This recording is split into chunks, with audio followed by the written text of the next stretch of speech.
Heading the list was this item: 3 packages of Jello, orange, lemon, and strawberry. Mr. Lapworth writes, I didn't realize that Jello has been on the market so many years. But I wish I had $1 for every package we've bought since our first order. For Jello makes a bang-up dessert, easily made, more easily eaten, most easily digested. Well, thank you, Mr. Lapworth. And ladies and gentlemen, that's the way Jello keeps its friends right down through the years. It's been America's favorite gelatin dessert for over 40 years, and no wonder. For it's Jello that brings you that delicious extra-rich fruit flavor which can't be topped for tempting goodness. So look for those big red letters on the box. They spell Jello.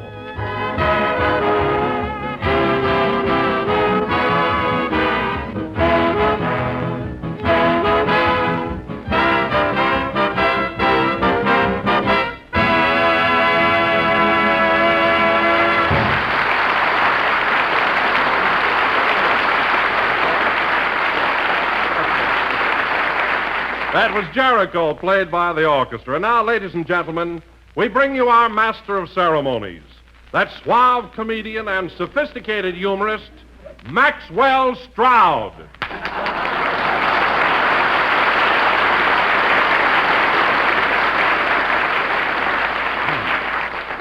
Now, wait a minute, Don. I refuse to accept that introduction. No matter what Fred Allen says, I'm not Maxwell Stroud. Now, change it immediately. Okay. And now, ladies and gentlemen, this being the first week of spring, we bring you that quince on the fruit tree of life, Jack Benny.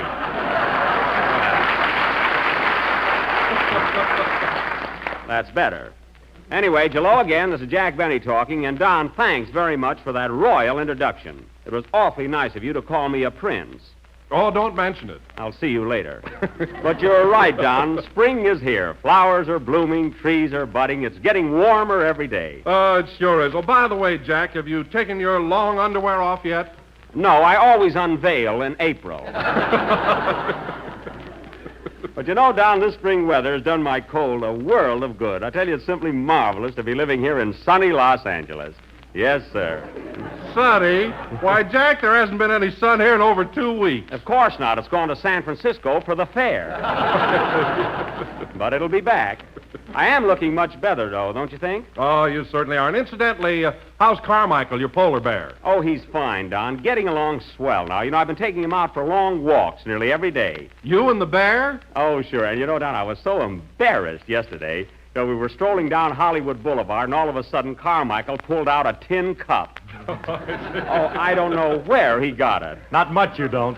Phil, I was talking to Don.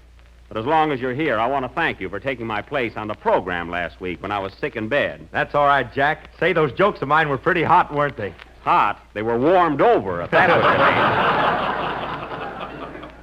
name. Hot. You got the next line, Phil. Go ahead. What are you waiting for? You just ain't modern, that's all. Modern? What a combination. Corny and illiterate. Huh? Oh, hello, Mary. Hello. Say, Jack, I saw you and your polar bear on the boulevard yesterday. Boy, what a crowd you had around you. Yes, we were quite a sensation, weren't we? Yeah, but I thought you were overdoing it with your violin.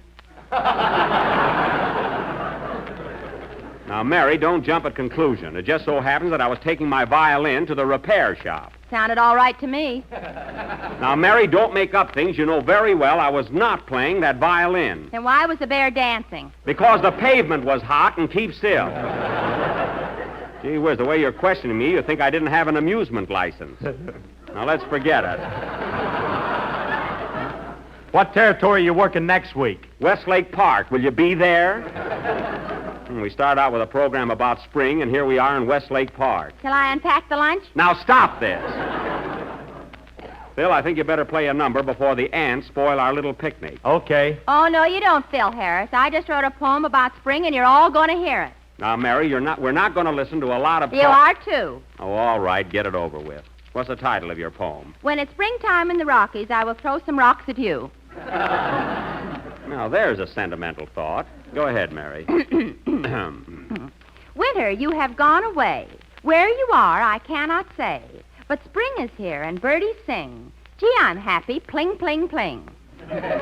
Pling, pling, pling. What's that for? I'm playing a banjo. Oh, I didn't see it. Continue. I saw a robin not long ago making a nest of grass and snow. Snow. And then I saw an old blue jay building his nest in Jack's toupee. Isn't that silly? Yesterday, I spent 2 hours watching the bees among the flowers. Buzz, buzz, buzz, they were making honey. And I got stung where it wasn't funny. Well, it's your own fault. Last verse. Take it, Don. You can have your spring with birds and bees. I'll take a dish of Jello, please. It's tempting, delicious, and oh so divine. All out, folks. It's the end of the line.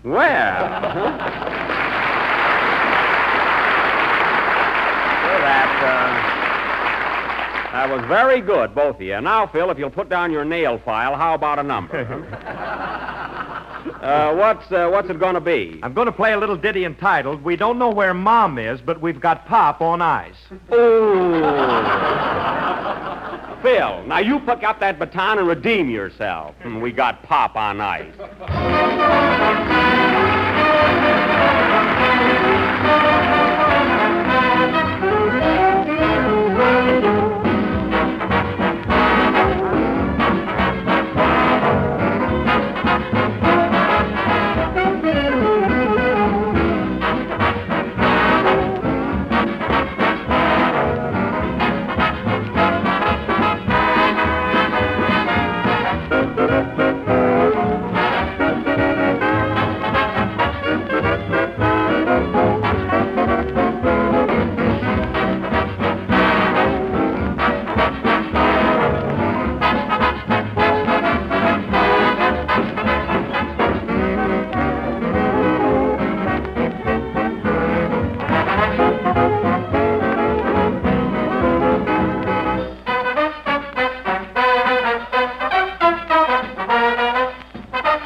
I'm going to get some shut-eye, played by Phil Harris. I don't know where Mom is, but we got Pop on ice. Wow. Phil, no kidding. How can you possibly be so corny? Corny? I resent that, Jack. I'm high class. All right, then have it your way. You're cream of corn. Say, that was a fast one, eh, Mary? Yeah, that was a stinger. Well, I'm glad that's over with. I was a little worried about how you were going to read that.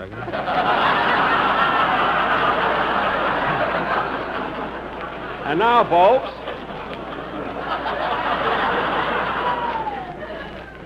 folks, since our feature attraction this evening is rather long, I will start announcing it without further ado.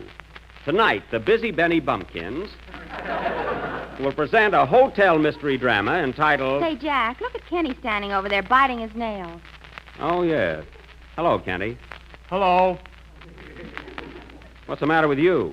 Nothing's the matter with me, that's what. Now, Kenny, I know there's something bothering you. What is it? Well, I'll suffer alone, thank you. Kenny Baker, I don't want you coming in here with a long face. Now, what's wrong? Did you ever buy a ticket on the Irish sweepstakes? Yes? Did you win? No. Well, put yes and no together and leave me alone. Oh, so that's it. Listen, Kenny, everybody can't win. You bought a ticket, so what? $2.50 shot to Dante's Inferno.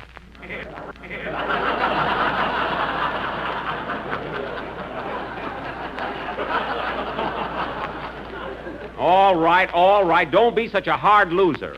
Look who's talking. Quiet. And now, folks, getting back to our play, in our hotel mystery, I will play the part of the clerk. Or Clark, as they say in England. Or Cluck, as they say in Waukegan. Phil, have you so much money saved up that you can afford to ad-lib at random?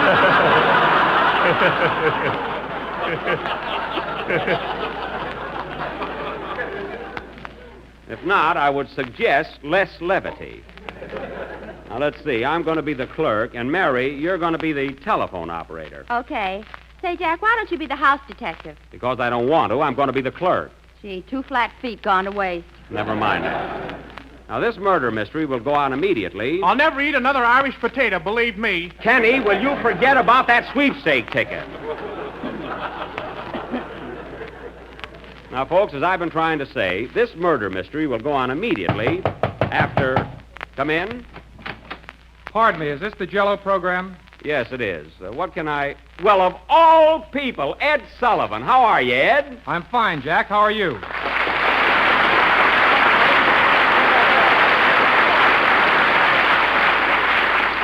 Well, this certainly is a pleasant surprise. Nice of you to drop in, Ed. We're doing a swell play tonight. You'll enjoy it. Well, thanks, but to tell the truth, Jack, I really came up here for another reason. Oh. Well, it's sure good to see you again. Say, Ed, I don't think you've ever met my gang. This is Mary Livingston, our leading lady. How do you do, Miss Livingston? Mary, this is Ed Sullivan. He writes a very famous newspaper column. I never saw my name in it. Mary. Don't mind her, Ed. She's a little blunt. She's a little brat, too.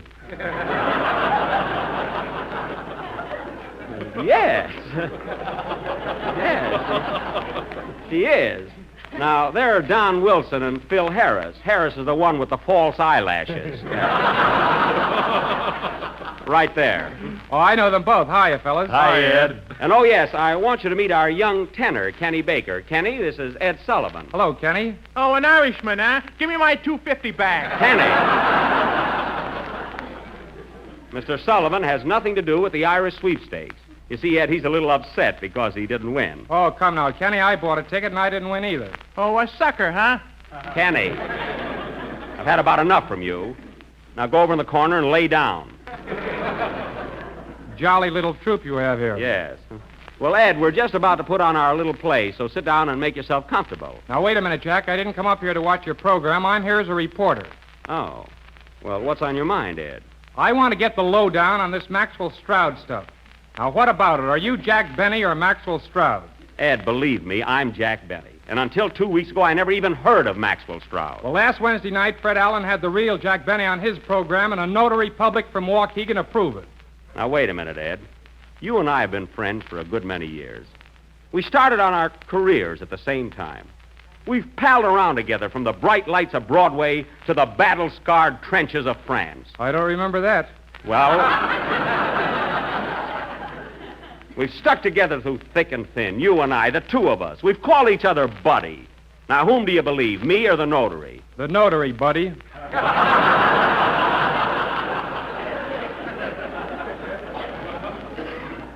Well, maybe I didn't build it up enough. But look, Ed, regardless of what Allen said, you know that my name has always been Jack Benny. Well, you could have changed it, you know. Take my case, for instance. My name wasn't always Sullivan. Oh, no? What was it? Hooligan. Hooligan? Yes, Edward H. Hooligan. Oh, what's the H for? Happy. Mary. Now, look, Ed, don't pay any attention to Allen. I'm the real Jack Benny, and you can tell your readers tomorrow that I'm not Maxwell Stroud. Well, let me ask you something. What about that ring you're wearing?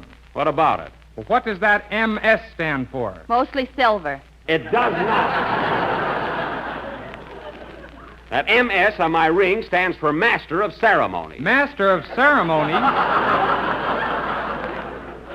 Ceremonies begins with a C. In Russian? Well, I got this ring in Moscow when I was playing Rasputin's Rivoli. I went over very big. Now, Ed, will you please sit down and watch our play? Oh, no. I'm here for a story, and I'm going to get it. Say, why don't you run out and get drunk like reporters do in the movies? Don't evade the issue. Fred Allen has definite proof that you're an imposter. You're not Jack Benny. I'm not, eh? Well, you call up Mansell Talcott, the mayor of Waukegan. He'll tell you. Why, he planted a great big elm tree in the public square in my honor. Call him up. I tried to, but he wouldn't come down out of the tree. Oh, is he up there again? Ever since he visited Hollywood, he thinks he's Tarzan. Now, we got a long play to do tonight, Ed, and I haven't time to discuss this any longer. All right, Mr. Benny or Stroud or whatever your name is. I'll go, but I'll be back and get to the bottom of this, or my name ain't Edward Happy Hooligan Sullivan. Goodbye. Goodbye.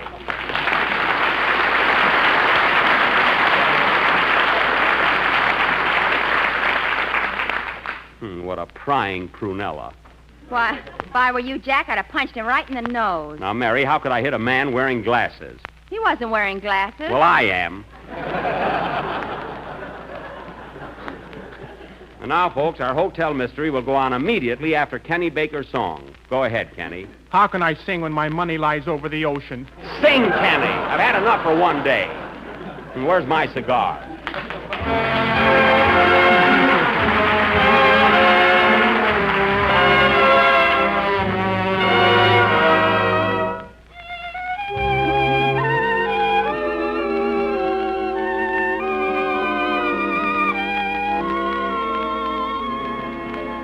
When the deep purple falls over sleepy garden walls, and the stars begin to flicker in the sky, through the mist of a memory you wander back to me, breathing my name with a sigh.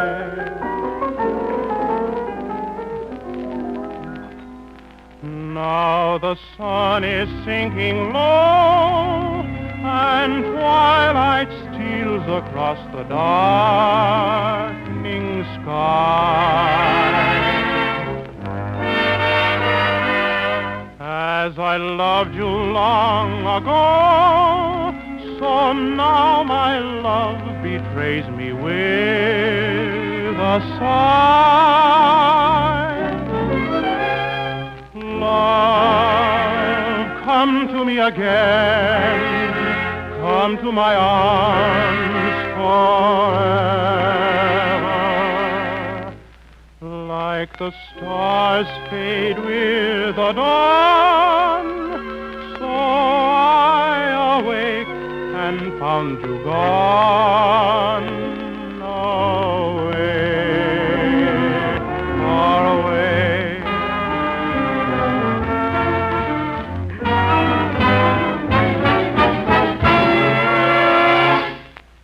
In the still of the night, once again I hold you tight. Though you're gone, your love lives on when moonlight beams. And as long as my heart will beat, loved one will always meet here in my deep purple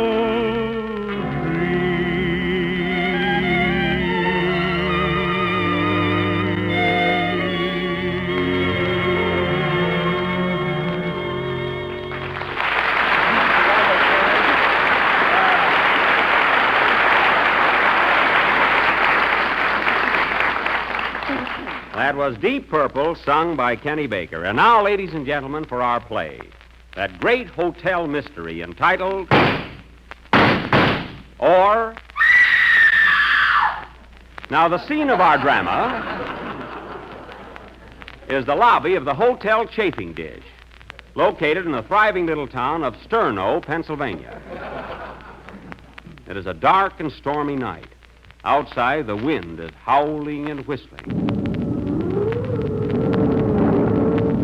Gazooks, what weather.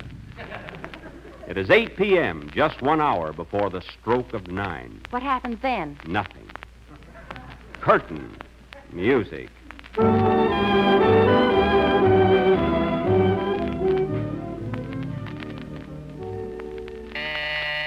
Good evening, Hotel Chafing Dish. Here's your party. Good evening. What's that, sir? Oh, that's terrible. You'll do no such thing. What seems to be the trouble, Miss Lavance? Mr. Ferncliff in 503 wants to send some money down to pay his bill. Money? What's wrong with that? 2 hours ago, he ordered some paper, green ink, and a picture of Lincoln. Oh, was he doing that again? Last week he gave me a $5 bill with baby Snooks on it. Oh, well. What a night. Good evening, sir. Good evening. I'd like a room, please. Would you like a room with a bath, or do you want to follow the arrow?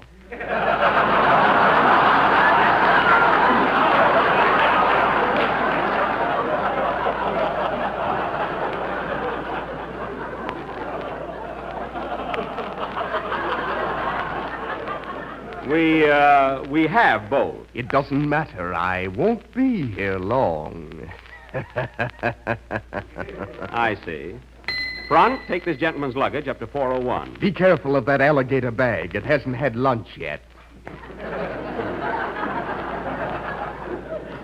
You know something? I think that guy is nuts. Oh, tush, Miss Lavance. He's all right. Well, sir, I hope you have a good night's rest. You look tired. Yes, I had a tough day at Waterloo.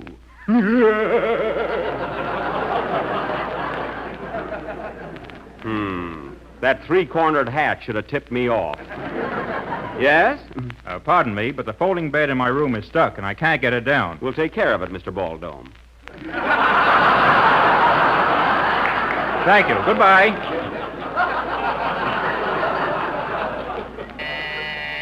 Good evening. Yes, Mr. Smith? What? There's a hippopotamus in your bathtub. Well, put your glasses on and apologize to your wife. Mrs. Smith is a pretty big woman. Well, how do you do? Hello. I'd like a room. I just got married. Oh, a newlywed, eh? Where's your wife? Outside. She's carrying the trunk. Carrying the trunk? My goodness, is it heavy? I think so. She never had bow legs before.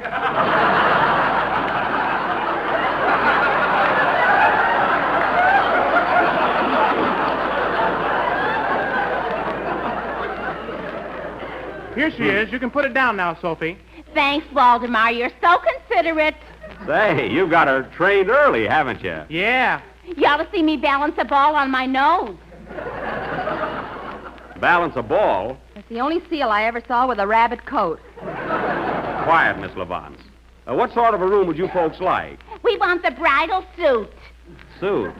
That's sweet. Lay off of my wife, you masher. I'm not flirting with your wife. As a matter of fact, I think she's very homely. Well, that's more like it. Front, take this happy couple up to Suite 5B. Let's hurry upstairs, honey. I don't want to miss the Lone Ranger.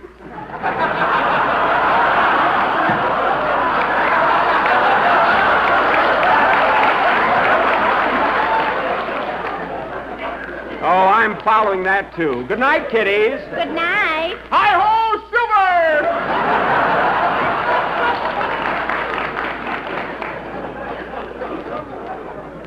Gee, they're a romantic couple. Good evening, Hotel Chafing Dish. Yes?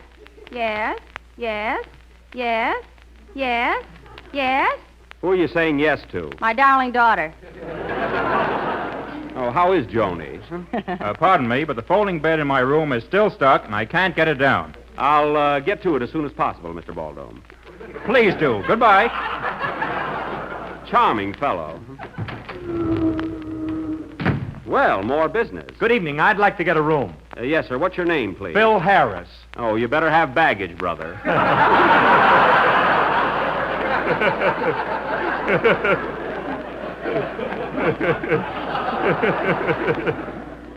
No stalling now. Where are your bags? Under my eyes, straight man. Don't be so smart and get out of here. We have no room. Okay, I'll sleep at the Wilshire Bowl. What a show-off. Well, here comes Junior Wilson, the little devil. Hello, Donald. Hello. Now, Donald, a little boy like you should be in bed this hour of night. Don't you want to grow up to be a fine, strong man like your father? That big tub? Now, Junior, that isn't nice. I don't care. I'm going to be a radio announcer. I want to tell everybody but Jello has 6 delicious flavors. Strawberry, raspberry, cherry, orange, lemon, and wine. And don't forget the big red letters on the box. What do you got in your mouth? Now, go to bed. Good night, Junior. Good night, Quince Face. Twin's face, I had trouble with your father on that. You know, Miss Lavance, that Junior is a cute little rascal. He's got big blue eyes, just like his mother. Yes, but his chins belong to Daddy. Daddy can take the rap for his stomach, too. Oh, well. Yes, sir. What can I do for you? Have you any rooms available? Why, certainly. Quite a bad storm, isn't it? Yes, it is. Will you be staying long? No, just for the night. I'm on my way to New York. Oh. A little business trip? Not exactly. You see, I'm on a mission of great importance, and I don't wish to discuss it. Well, I didn't mean to pry into your affairs, Mr. Stroud. Maxwell Stroud.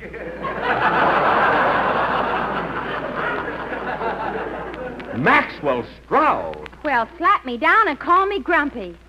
Please, Miss Lavance. You seem rather nervous, Mr. Stroud. What's wrong?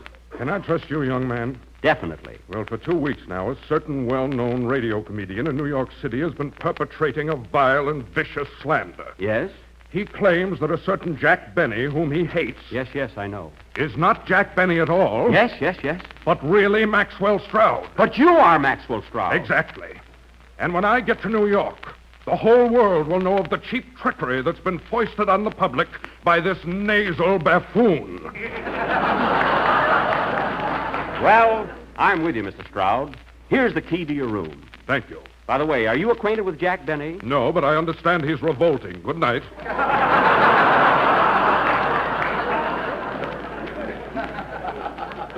Good night. Well, Miss Lavance, that's very important news we just heard. I'll say it is. Pardon me, but the folding bed in my room is still stuck, and I can't get it down. Don't worry, Mr. Baldwin. We'll take care of it first thing in the morning. I wish you would. My wife is in it. Oh. Well, I'll attend to it at once. My, this is certainly a busy night. Hey, you, did a fella check in here a few minutes ago by the name of Maxwell Stroud? Yes, he did. What room is he in? 313. Wait a minute. Who are you? I'm Ed Sullivan of the New York Daily News, the Pittsburgh Press, the Hollywood Citizen News, the Boston Traveler, the Philadelphia Ledger, the Omaha World Herald, the Denver Post, and the Chicago Tribune. Did you hear those shots, Miss Lavance? Yes, they came from upstairs. I suspected something like that. Follow me. You don't think he'd go first, do you? Oh, no. Come on. Let's go.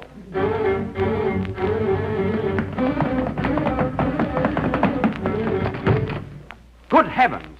It's Maxwell Stroud. He's dead. I thought so. Now we've got to find out who done it. That's who did it. Fine newspaper man.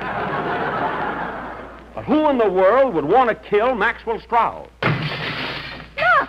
Someone jumped through that window and he's running down the fire escape. That must be the murderer. Did you get a good look at him, Happy? No, I didn't. Look, here's a derby hat on the floor. He must have dropped it. Let me have that. Uh-huh. Look at the initials inside of that hat. F.A. F.A.? Yes. That proves the man who killed Maxwell Stroud was none other than... Yipe! He got me.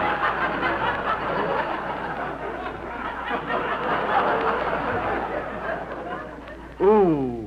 Who shot you? Tell us who shot you. Yes, who done it? I told you before, that's who did it. I was shot by...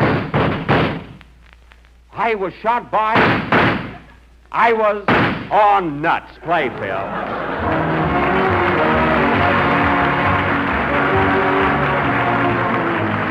If your family is feeling just a touch of spring fever, here's a dessert that will make them sit right up and take notice.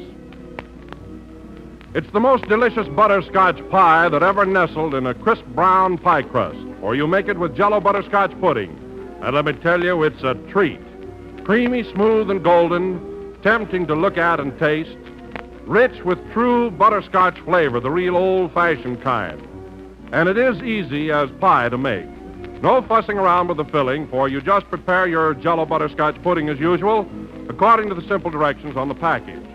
Then let it cool, pour it into the baked pie shell, and, well, there you are. If you want to be extra grand, cover your butterscotch pie with a foamy topping of whipped cream. The family will love it. They'll love Jello chocolate pudding, too, and Jello vanilla pudding, for all three have the real homemade goodness. So ask your grocer tomorrow for Jello butterscotch chocolate and vanilla pudding. And be sure to make that butterscotch pie. Thank you, Ed Sullivan. We're a little late, folks. Good night.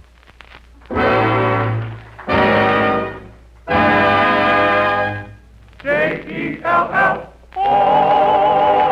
Kenny Baker appears on the Jello program through courtesy of Mervyn LeRoy Productions. This is the National Broadcasting Company.